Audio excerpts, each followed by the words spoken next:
Welcome back to another video, folks. It's September already. This year has flown by and I now haven't been making as much content for you as normal.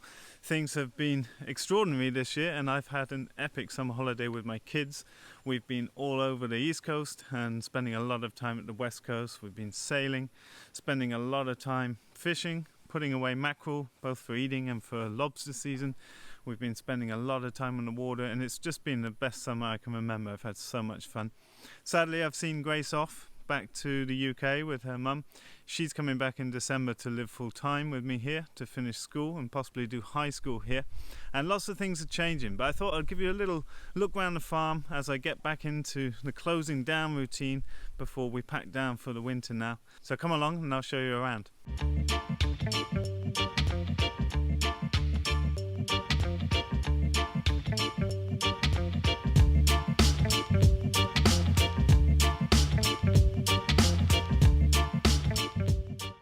So as you can see, there's lots of veg still going out and we'll have a look in the greenhouse, see how all the tomatoes are doing. But the veg garden has run away with us this year and there's a lot of work to do to pack this down. We're going to actually take the caterpillar tunnels down now while the weather is dry in the next week or so and get those covers folded away.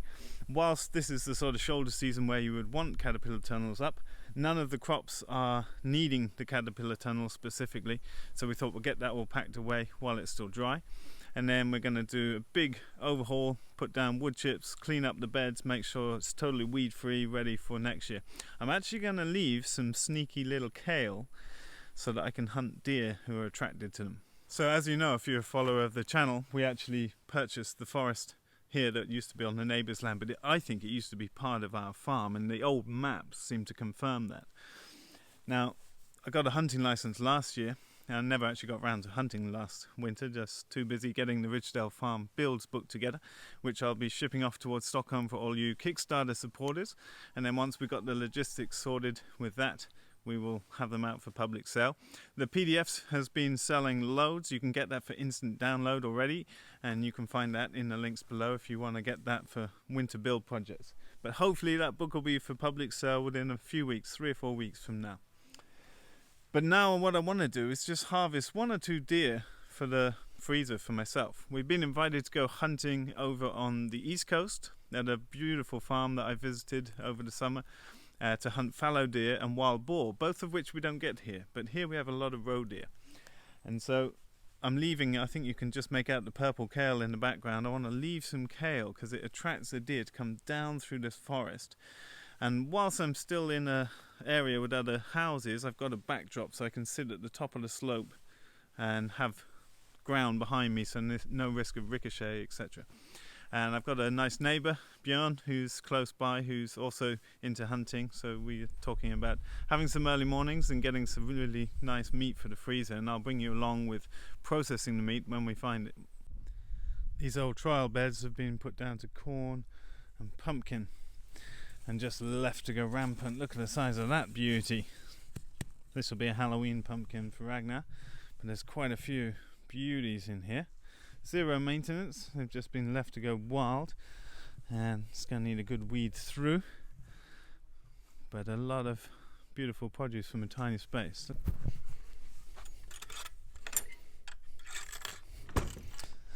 So while I've been away, I think they started topping the plants because we need to get these tomatoes ripening up now.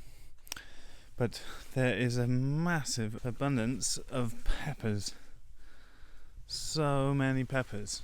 Now it's a bit of a jungle in here, so there's only been a few people on the farm, but just look at all this beautiful produce. Oh yeah, so they're already going out for sale.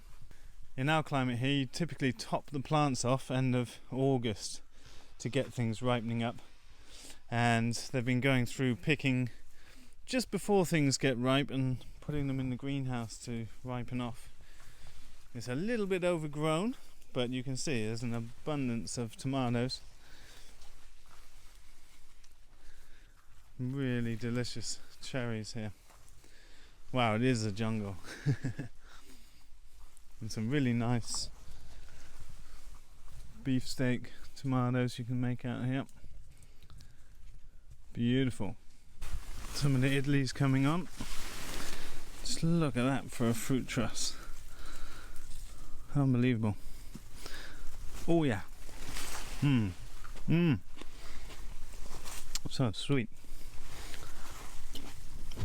Less people on the farm than there's ever been before, and so just keeping up with basic maintenance is a bit more of a task. I've just been playing around with my new toy, cutting the grass here that hadn't been cut for months, and so it was about knee height and really thick sward. So this is my new toy. This is a Ryobi all-electric lawnmower, and it's a zero-turn lawnmower, so it can turn on a dime. The reason I've invested in that is there's a lot of grass to cut here, and I have spent more time fixing this machine than I have actually cutting grass with it. So what I wanted to do was have something that's capable of cutting pretty hardcore grass, but also capable of doing a really nice job on the lawn. And so I was looking at what's available on the market. I bought a version of this, a new one here at Kletter, and it just was a joy to use after fixing up this thing all summer, for the last few summers to be fair. And then I just thought, well, why not go all electric? It's got super high torque. It's a bit cheaper than some other models because it's running on lead acid batteries, not on lithium. And so you can replace them yourself easily if they ever go bad. Just plug it in here at the back. And they reckon you can do 3 acres on a single charge. It depends obviously on the grass you've been going through. But you've got a lot of functionality with the height from 115 all the way down to 35 mil, so it's capable of doing a really nice job. You can charge stuff on here too. You've got different speeds and blade speed on here, but I have been super impressed. The grass here is out of control. No one had cut the lawn for 3 months, I would guess, and this thing just blitzed through it. Long wet grass is very impressive, and there's 2 motors, one for each wheel, and that gives it the zero turn, but then there's 2 motors for each blade. One motor for each blade, so there's 2 blades, 2 motors, and just incredible torque. And I'm super impressed. I've only used it for a day so far, but I've been around the whole farm, including the vineyards and orchards where it was really thick field sward, and it just buzzes through it. It's pretty amazing. So I'm very happy with that purchase, and this thing, a dying relic, I guess. Here's an example maybe you can make out. Now, I wasn't trying to cut this short, I was just cutting it at 100 millimeters, but this is what I was cutting, and this is, for reference, that's my that's my waist. So it just buzzed through this really thick, dense sward in one cut. Pretty amazing. It's been a funny year for tree crops, but some really abundant plum, and there's also, if you just have a look here, a lot of beautiful pears coming on. The season of the harvest, my favourite time of year. We're still getting beautiful warm weather, still swimming in the lakes and making the most of it, and so much beautiful tree crops to harvest now. So as autumn rolls in now, I'm really thinking carefully about what to do. We're closing down a couple of weeks earlier than we normally would, and I'm scaling down totally towards homesteading next year to honour rest and to honour the other work that has started consuming all of my time. And so I'm actually put out the cows for sale, and I think the older cows, Clover, May or Violet, would be nice if someone wanted to take on these heritage pure breed Fielku. I'm thinking I'm going to keep maybe 2 or 3 of the smaller calves and just grow them on for beef, and I'll be sending 1 or 2 cows to the slaughtery for fine detailed butchering for my family freezer, which is always a pleasure. We've eaten quite a lot of beef this year, but it's always nice to have the freezers full. It's been incredibly dry here. It hasn't rained for quite a long time, and it looks like it's not going to rain for a while more. The pond is a little bit low, but the stream flow has stopped, so we're not filling up the big pond or this pond. Seems fine on the veg watering front, but we'll just have to see. It's usually very wet in September, so I expect there to be a deluge not too far in the future. There are insane amounts of aronia, and the ones up near the trellises, the apple trellises up at the house, they are bigger than my thumb now. and the birds haven't got them this year, which is a big change because last year the birds just took them all before we got them. This is part of a black walnut row that you can see extending off behind me in Topfield. I've shown this on Instagram. If you aren't following me on Instagram, do that. There's about 4 times more of you here on YouTube than there are on our Instagram channel, and I post daily about things going on in life and at the farm. But I showed this because this is the incredible growth the black walnuts have put on this year. Over 1 meter of growth.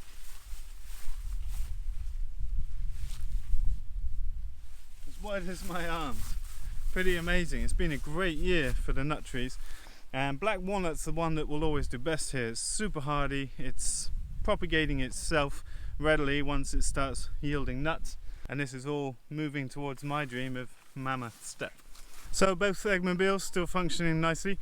I'm actually going to get rid of the hens by mid-October and have a winter with very few animals. I'm still deciding whether to bring back the sheep from Cleta, dead or alive essentially. But I'm going to really put a lot of attention on these 4 pigs that I have, because I want to do a bunch of charcuterie, I want to make hams and really make the most of those animals, and that's already a lot of food. I know I've got 1 cow for the freezer. I've got to be sensible, so it might be best to keep a few cows and a few of the sheep alive and be able to harvest them over the coming years. I'm not going to run commercial poultry next year at all.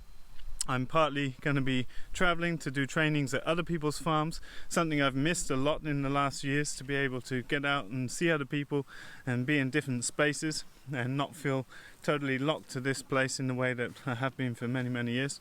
I'll have a few hens for my own use, but these birds will be sold on to other poultry farmers close by who want to expand their flocks, and so yeah, that's what's going to happen with them. Considering how dry it's been, we've got pretty good recovery, and we weren't in here very long ago, but a nice bit of rain now as the weather starts cooling down would really do us well, and I'm pretty sure that's going to come. So it's obviously a really big decision to put the farm down, even if it's temporary. But I've really needed rest, and this summer away with my kids has been absolutely precious and so necessary, because they've, had to put up with a dad that's just busy on a different level. And it's not just been running this farm, it's writing books and running very intense education, working a lot digitally and traveling, etc., and burning the candle at both ends. And I think you've all heard, those of you that follow the channel regularly, it's been too much, and I need to focus on the things that are easiest to leverage to give me space and time. And what I want to do is connect back to what I love about all this stuff. And it's been too stressful running a commercial farm that's a full-on educational hub, serving a new generation of farmers from all over the world. And so I'm focusing my energies on the things that I'm most passionate about, that will bring me the most benefit with the least effort for the longest time. And right now that means putting the farm down and homesteading for myself, and to take the time with the pigs to use every bit of that animal nose to tail with no pressure of the economy and just moving products and cutting up thousands of chickens. I don't need to do that, and I want to connect back into what feels exciting and really relevant for me, whilst allowing myself time to be with my kids and time to explore other things that I'm passionate about. Most of you know me as a farmer, farm planner, educator, but there are many other bits to life that I'm interested in that I just haven't had time for in, 15-20 years now. So, hey, here's the piggies. Hello. You are getting big. So I think because of the amount of work to really process these animals all the way to full cuts, and a lot of bacon to smoke and hams to cure, I think what I'm gonna do is maybe take one very soon, and then another one fairly soon, and we will see. Oh, it's going to be incredible. My freezer's been empty of pork for the last year and a half or so, and it's fine. We've got lots of beef, lots of chicken, but I've never been a big chicken fan.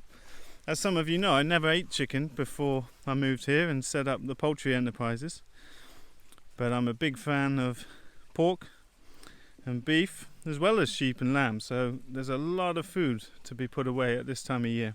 As some of you know, I explored carnivore diet when I faced burnout, and it really helped with mind fog and just feeling lean and strong and sharp. And I really value speed of thought. So I'm going back into that now as autumn rolls in, and eating a high fat, high protein diet, getting rid of carbs as much as possible, and I'm super excited. I've been eating loads of really amazing charcuterie goods and just visualizing where I want to go with the nut trees, with raising pigs underneath, etc. I really want to have the time to just use every bit of these beautiful animals and make exquisite produce. I'm going to make videos of that as we go, and I'll bring you along with that process. I can't wait to smoke some bacon again. So lots of changes, but it feels really exciting for me. I think what I've been able to show over the past years here with commercial, small-scale regenerative agriculture is the efficiencies and the thought process to land design and business planning and how to do highly effective workflows on the ground. That's what all of the people coming here for education have been exposed to. That's what my book, Regenerative Agriculture, is about. That's what my online training focuses on. We're running that as a masterclass over the winter time, so if you haven't taken that training and you're starting up, or you want to really boot up your practice, then that's the best learning opportunity I can ever offer. But I feel like I've said this a load of times over the last couple of years. I kind of reached the end of the road there. There's not so much more I can show. I started to get the feeling of like, okay, we've got broilers out on pasture again, but I've shown you that years and years in a row. There's nothing new, you know. Yes, things can be refined, but we've got to the place where those models work. Thousands of farmers are copying them. Tens of thousands of farmers are using our model for no-dig market gardening with wood chip pathways or our eggmobiles, etc. And it's beautiful, it's all good, but it's lost that excitement for me because there's nothing new in it. It's a maintenance thing. And so partly what I want to do is shift this channel, as I've spoken about before, to some of the other things in life. Like the beauty of homesteading will mean I have a lot more time to take care of produce and wild harvests and pursue my passion for fishing and hunting.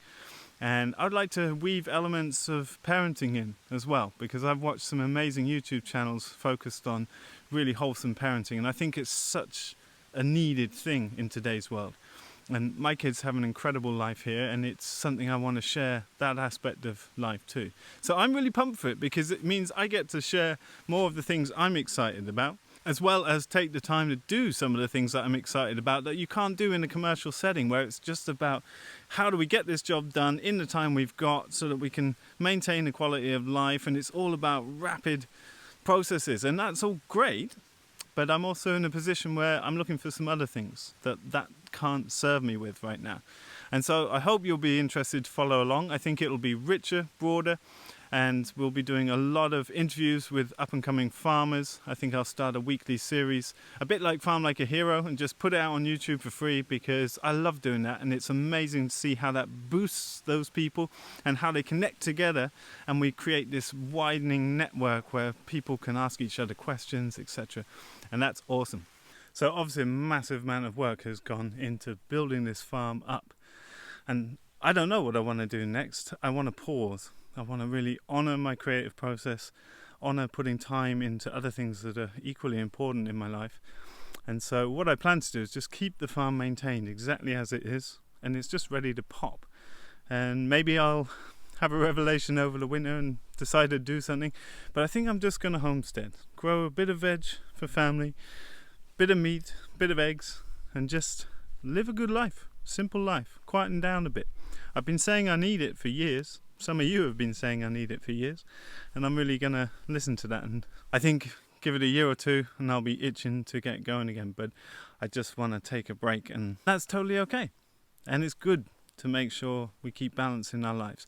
As I've always said, I'm not ever just been farming. I've been writing books, making videos, educating tens of thousands of people through our on-farm and online programs, and it's just been a lot. It's been too much, and so now's time for really honouring that rest and just landing into this landscape that's always been a year and a half in advance planning. And now I just want to wake up and have half an hour for coffee, just watching my landscape without anything pressing taking me away. I also want to say thank you so much to all the people that follow me, who have supported me by buying our book, participating in our trainings.